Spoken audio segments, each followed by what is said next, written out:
नमस्कार दोस्तों, स्वागत है आपका मेरे एक नए वीडियो में।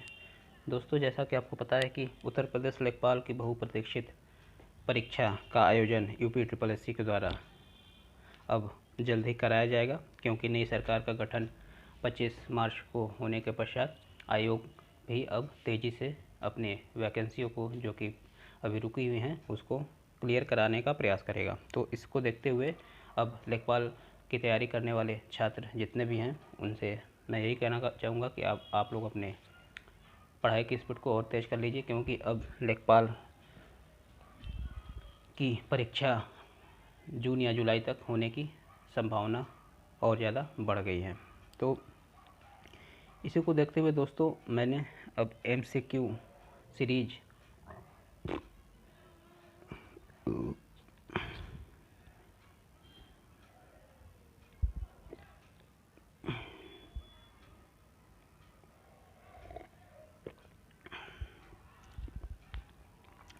लेखपाल जैसी महत्वपूर्ण परीक्षा को देखते हुए मैंने MCQ वीडियो का ये सीरीज मैं लेके आया हुआ हूँ, जिसमें आपको लेखपाल से संबंधित जितनी भी चीज़ें हैं, जितने भी टॉपिक्स हैं, चाहे हिंदी का हो, चाहे वो सामान्य ज्ञान का हो, चाहे वो आपका ग्रामीण क्षेत्र से संबंधित हो, या फिर ग्राम्य समाज एवं विकास से संबंधित हो, उसकी पूरी डिटेल जानकारी आपको मेरे द्वारा प्रदान किए गए MCQ क्वेश्चनों से हो जाएगी। और ये सीरीज हर पार्ट्स 20 क्वेश्चनों की एक सीरीज है, और सारे क्वेश्चन मोस्ट इम्पॉर्टेंट है, जो कि लेखपाल के लिए बहुत ही ज़्यादा महत्वपूर्ण है। इसलिए आप लोग मेरे चैनल से अधिक जुड़े, मेरे चैनल को अधिक से अधिक सब्सक्राइब करें, मेरे वीडियो को लाइक करिए, शेयर करिए, ताकि मेरे द्वारा जो ये 20 महत्वपूर्ण प्रश्नों की MCQ सीरीज बनाई जा रही है, वो आपको प्राप्त हो सके। तो आप मेरे चैनल को सब्सक्राइब करिए, वीडियो को लाइक करिए, शेयर करिए, हाँ, और बेल आइकन को प्रेस ज़रूर कर लीजिएगा, ताकि आपको मेरे नोटिफिकेशन तुरंत प्राप्त हो सके। तो आइए देखते हैं, ये पहला पार्ट है ग्राम समाज एवं विकास का, और इसी तरह कई पार्टों में मेरे वीडियो आपको प्राप्त होते रहेंगे। तो आइए देखते हैं पहले पार्ट में 20 अति महत्वपूर्ण प्रश्नों को, जो कि आपके लिए बहुत ही ज़्यादा महत्वपूर्ण साबित हो सकते हैं।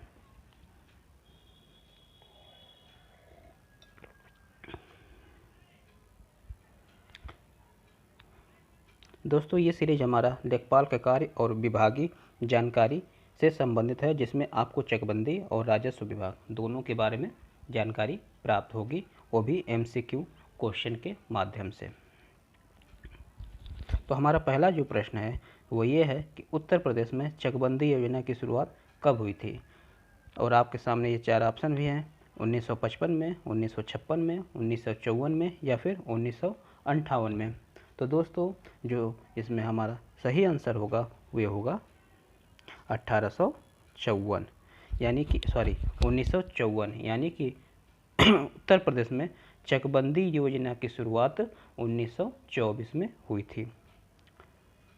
दूसरे प्रश्न पर बढ़ते हैं। दूसरा प्रश्न हमारा है कि उत्तर प्रदेश में चकबंदी की शुरुआत कहाँ से हुई थी। दोस्तों, ये देखिए, यहाँ पे हमने पूछा था कि शुरुआत कब हुई थी और ये शुरुआत कहाँ से हुई थी।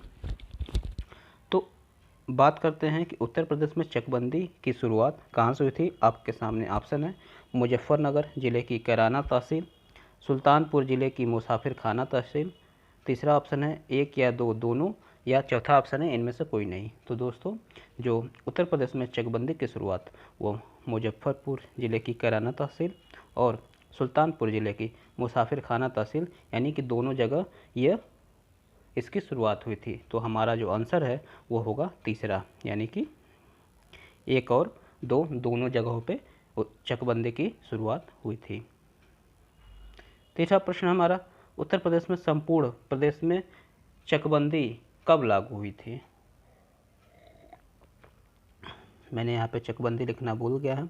तो पीछे आपने देखा कि चकबंदी कब लागू हुई थी। तो चकबंदी पूरे प्रदेश में उस समय नहीं लागू हुई थी, यानी कि जब ये 1954 में लागू हुई तो यह केवल 2 जगहों पे ही लागू हुई थी, न कि पूरे प्रदेश में। अगर आपसे प्रश्न पूछता है कि उत्तर प्रदेश में संपूर्ण प्रदेश में चकबंदी किस वर्ष से लागू हुई, तो हमारा इसका जो सही आंसर है वो क्या होगा? 1958, 1954, 1956, 1955। तो जो हमारा पहला ऑप्शन है 1958, यानी कि 1958 में उत्तर प्रदेश यानी कि संपूर्ण उत्तर प्रदेश में चकबंदी योजना को लागू किया गया। दोस्तों 1954 में मात्र 2 जगह इसको लागू करने का उद्देश्य पहले इसका परीक्षण करना था, उसके बाद 1958 में ये समस्त प्रदेश में लागू हुआ।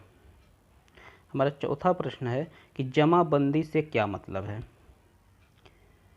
और हमारे ऑप्शन है पहला पटवारी के नक्शे की कपड़े की कॉपी, दूसरा कृषि प्रलेख, तीसरा मैपिंग सीट, या चौथा भू अधिकारों के प्रलेख। यानी कि जमाबंदी हमारी क्या होती है?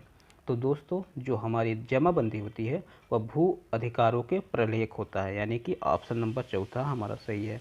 क्या होता है? भू अधिकारों के प्रलेख।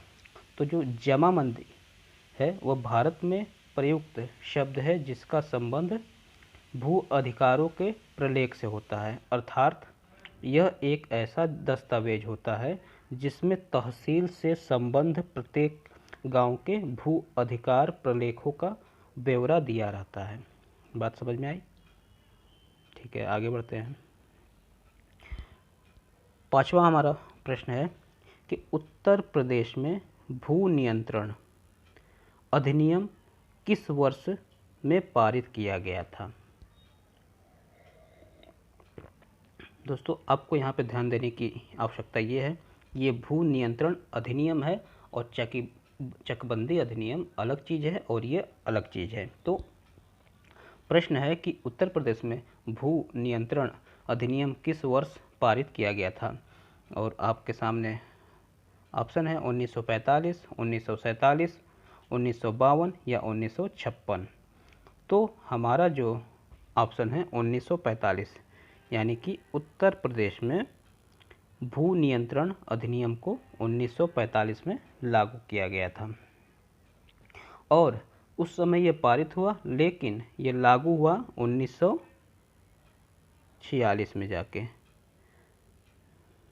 पारित किया गया था 1945 में और लागू कब हुआ? 1946 में। ये आप ध्यान रखिएगा। दोस्तों आप वीडियो को देखने के साथ ही इन प्रश्नों को नोट करते चलें, क्योंकि ये प्रश्न बहुत ही ज़्यादा महत्वपूर्ण हैं, जो कि आपके लेखपाल की परीक्षा में अगर आप 20 प्रश्न जैसे हैं तो इनमें से 2-3 क्वेश्चन जरूर फंसने की संभावना है, इसलिए आप प्रश्नों को नोट करते हुए चलें। और हाँ, अगर वीडियो पसंद आ रही हो तो मेरे चैनल को प्लीज़ सब्सक्राइब करिए। आगे बढ़ते हैं। उत्तर प्रदेश में एक वर्ष में न्यूनतम कितनी ग्राम सभा की बैठकें होनी चाहिए? ऑप्शन 1 है 3 बार, ये एक वर्ष की बात हो रही है, 6 बार दूसरा ऑप्शन है, तीसरा ऑप्शन है 2 बार और चौथा ऑप्शन है 1 बार। तो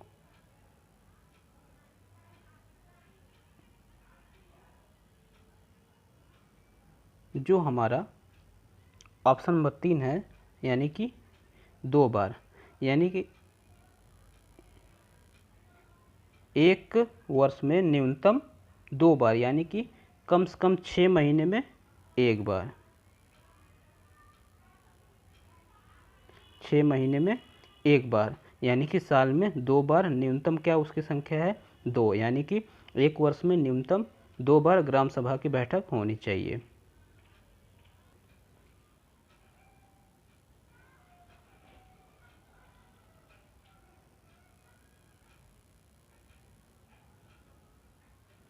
देखिए दोस्तों, जो हमारा 7वां प्रश्न है वो थोड़ा सा मिसप्रिंट हो गया है, ये हमारा 7वां प्रश्न है।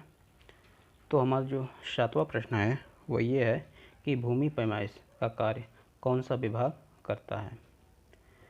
तो चिकित्सा विभाग, कि राजस्व विभाग, कि शिक्षा विभाग, कि भू प्रबंध विभाग। तो जो हमारा भूमि पैमाइश का कार्य है वो हमारा राजस्व विभाग करता है, यानी कि ऑप्शन नंबर दूसरा हमारा सही होगा,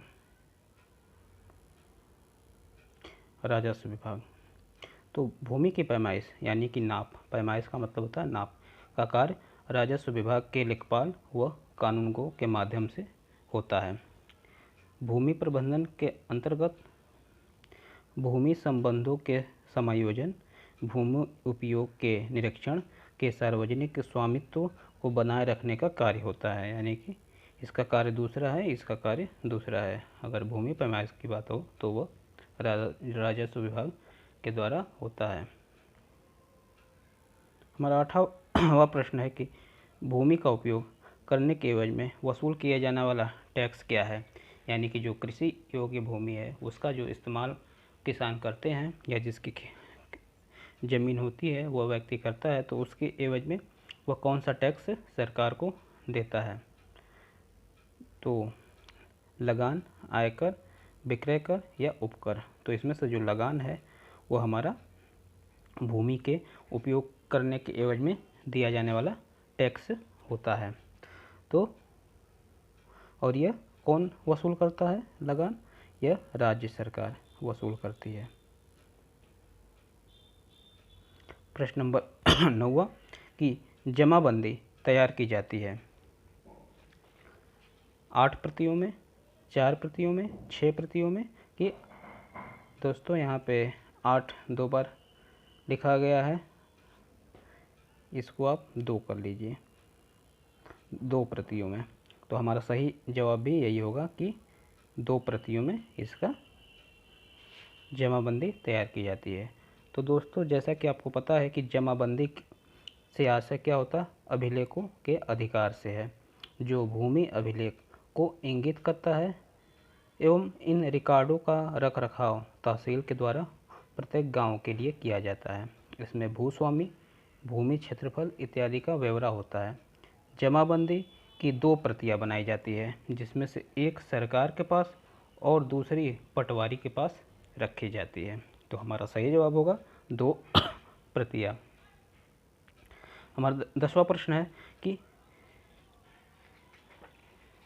इसमें से, जैसे दोस्तों ये मिसप्रिंट है, ये है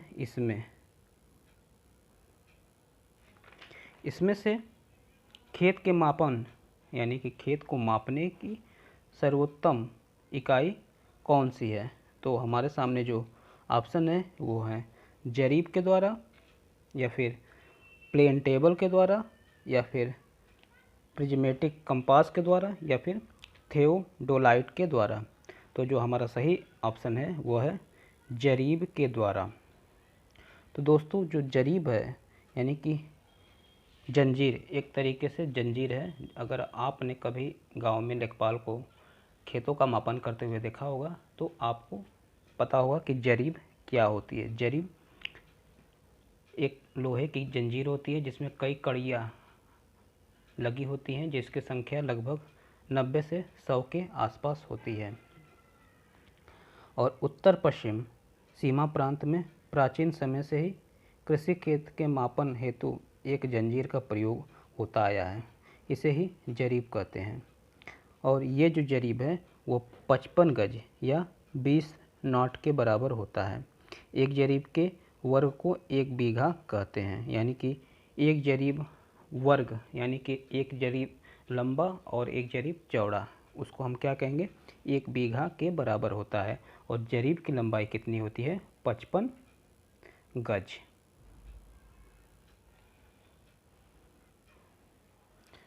ग्यारहवां प्रश्न हमारा है कि भूमि के विक्रय के समय मुद्रांक शुल्क लगाया जाता है। यानी कि जब हम भूमि का विक्रय करते हैं तो जो मुद्रांक शुल्क होता है वह लगाया जाता है किस पे? भूमि के आकार के आधार पर लगाया जाता है, या फिर भूमि की कीमत के आधार पर लगाया जाता है, या फिर भूमि के किस्म के आधार पर लगाया जाता है, या फिर उपरोक्त में से कोई नहीं। तो जो हमारा यहाँ पे सही आंसर होगा वह होगा दोस्तों चौथा, यानी कि भूमि के विक्रय के समय जो मुद्रांक शुल्क लगाया जाता है वो इनमें से किसी आधार पे नहीं लगाया जाता है। दोस्तों मुद्रांक शुल्क यानी कि इसको इंग्लिश में हम स्टाम्प शुल्क भी कहते हैं। भारत में भारतीय स्टाम्प अधिनियम 1899 के अनुच्छेद 13 के आधार पर आरोपित किया जाता है।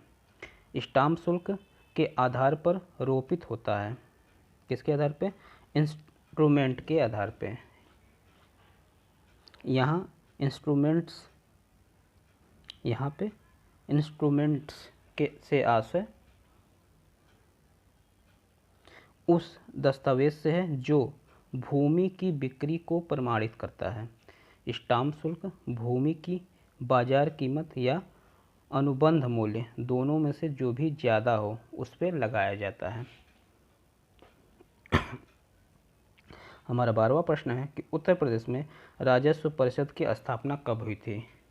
यानी कि राजस्व परिषद की अगर हम बात करें तो उसकी स्थापना उत्तर प्रदेश में कब हुई थी? 1831 में, 1841 में, 1833 में कि 1835 में? तो दोस्तों उत्तर प्रदेश में जो राजस्व परिषद है, अगर उसके स्थापना की हम लोग बात करते हैं तो राजस्व परिषद की स्थापना उत्तर प्रदेश में 1831 में हुई थी। हमारा सही जवाब क्या है? पहला, यानी कि 1831 में उत्तर प्रदेश में राजस्व परिषद की स्थापना हुई थी। अगला प्रश्न हमारा है 13वां, जो कि है राजस्व परिषद का मुख्यालय कहाँ पे है? तो आपके सामने ऑप्शन है इलाहाबाद, लखनऊ, कानपुर कि नोएडा। तो जो राजस्व परिषद का मुख्यालय है वह इलाहाबाद में है, यानी कि ऑप्शन नंबर पहला हमारा सही है। 14वां प्रश्न है हमारा, धरातल पर मापी गई क्षैतिज दूरियां, कोणों एवं ऊंचाइयों का मानचित्र पर प्रदर्शन करने की कला क्या कहलाती है? यानी कि जो धरती पर क्षैतिज दूरियां मापी जाती है, कोण वगैरह एवं ऊंचाइयों का जो मानचित्र पर प्रदर्शन किया जाता है, उस कला को हम लोग क्या कहते हैं? तो उस कला को हम लोग कहते हैं सर्वेक्षण कला, यानी कि जो हमारा दूसरा ऑप्शन है वह सही है, यानी कि सर्वेक्षण कला। तो दोस्तों सर्वेक्षण कला उस कलात्मक विज्ञान को कहते हैं जिसमें पृथ्वी की सतह पर स्थित बिंदुओं की समुचित माप लेकर किसी पैमाने पर आलेखन करके उनकी सापेक्ष क्षैतिज या ऊर्ध्व दूरियों का कागज पे सही ज्ञान कराया जा सके। ऐसी आलेखन क्रिया के लिए रैखिक व कोणीय दोनों ही माप लेना आवश्यक होता है। 15वां प्रश्न हमारा है कि उत्तर प्रदेश में मालगुजारी से संबंधित न्यायिक कार्य की सबसे बड़ी संस्था कौन सी है? तो जिला न्यायालय, तहसील, कलेक्ट्री या राजस्व परिषद? तो जो हमारा सही प्रश्न उत्तर होगा वह होगा राजस्व परिषद। यानी कि राजस्व परिषद उत्तर प्रदेश में मालगुजारी से संबंधित न्यायिक कार्यों की सबसे बड़ी संस्था है। अब आते हैं 16वें प्रश्न पे कि राजस्व परिषद के कार्य को सामान्यतः कितने भागों में बांटा गया है या बांटा जा सकता है? तो जो राजस्व परिषद है इसके कार्य को हम दो भागों में बांटते हैं, यानी कि हमारा जो पहला ऑप्शन है वो सही है। राजस्व परिषद के कार्य को दो भागों में बांटा गया है, एक तो प्रशासनिक कार्य और दूसरा न्यायिक कार्य। तो प्रशासनिक कार्यों में क्या होता है दोस्तों कि इसमें बंदोबस्त, भू अभिलेखों का रखरखाव, मालगुजारी और अन्य देयों की वसूली, भूमि अर्जन आदि इसके अंतर्गत आते हैं। वही अगर न्यायिक कार्यों की बात की जाए तो इसमें अपीलीय, निगरानी और पुनर्विलोकन आदि आते हैं। 17वां प्रश्न हमारा है कि जन्म, देखिए दोस्तों ये भी मिसप्रिंट है, ये है जमींदारी, इसको आप लोग सही कर लीजिएगा, जमींदारी।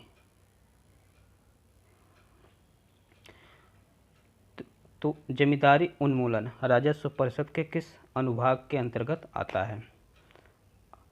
अनुभाग 2 के अंतर्गत आता है या अनुभाग 1 के अंतर्गत या अनुभाग 3 के अंतर्गत या फिर अनुभाग 4 के अंतर्गत?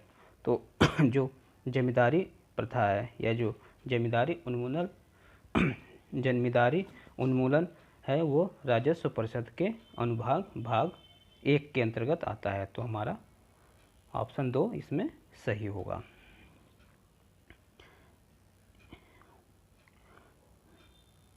दोस्तों ये है राजस्व परिषद। राजस्व परिषद तो राजस्व परिषद की प्रशासनिक शाखा कहाँ स्थित है? अभी मैंने आपको पीछे वाले प्रश्न बताया कि राजस्व परिषद के कार्यों को हम 2 भागों में बांट सकते हैं, एक प्रशासनिक कार्य और एक न्यायिक कार्य, और दोनों का मुख्यालय अलग अलग जगह पे है। तो जो राजस्व परिषद का प्रशासनिक शाखा है उसका मुख्यालय कहाँ स्थित है? लखनऊ, इलाहाबाद, वाराणसी या फिर गोरखपुर में। तो जो प्रशासनिक शाखा है उसका मुख्यालय हमारे लखनऊ में स्थित है, यानी कि ऑप्शन नंबर पहला हमारा इसमें से सही है। अब उत्तर प्रदेश में राजस्व परिषद में कुल कितने अनुभाग है? जैसा कि पीछे के प्रश्न में आपसे पूछा गया था कि जन्मेदारी उन्मूलन किस अनुभाग के अंतर्गत आता है, उसी प्रकार उत्तर प्रदेश के राजस्व परिषद में कुल कितने अनुभाग हैं? तो टोटल अगर अनुभागों की बात की जाए तो उत्तर प्रदेश के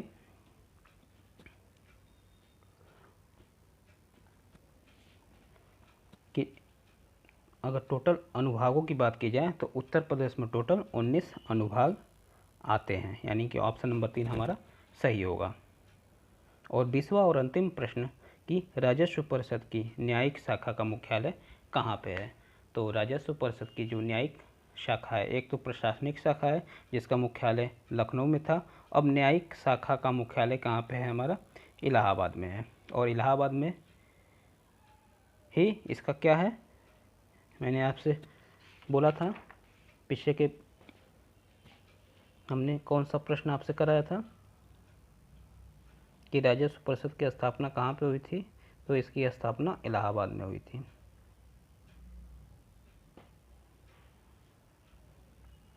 तो दोस्तों इस प्रकार 20 प्रश्नों का ये अति महत्वपूर्ण सेट खत्म होता है, और मैं आशा करता हूँ कि ये जो 20 प्रश्न हैं ये लेखपाल के लिए बहुत ही ज़्यादा महत्वपूर्ण है। आप लोग इनको अच्छे से देख लीजिए और हो सके तो इसको एक कॉपी पे नोट कर लीजिए। ये तो अभी इस सीरीज का पहला भाग है, और भी नए नए वीडियो आपको इस सीरीज पे उपलब्ध होते रहेंगे।